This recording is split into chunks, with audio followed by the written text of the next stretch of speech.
আজকে আপনাদের সাথে একটা ইউনিক আইডিয়া শেয়ার করব। এই যে দেখতেছেন, এগুলাকে অনেকে নারিকেলের নাড়ু বলে, আর আমরা বলি সন্দেশ। এই সন্দেশটা আজকেই তৈরি করা হয়েছে।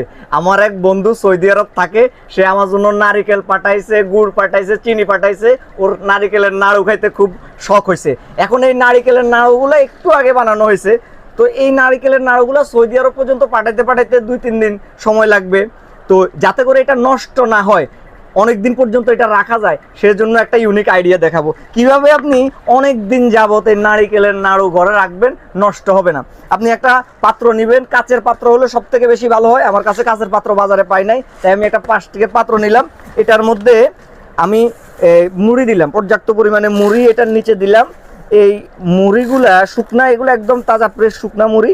এই মুড়িগুলাকে নিচে দেওয়ার পরে এবার এই নিচে স্তরে স্তরে একটা একটা করে আমি এই নাড়ুগুলা এখানে সাজাই দিব। এতে করে কি হবে, এই নাড়ুগুলা নষ্ট হবে না।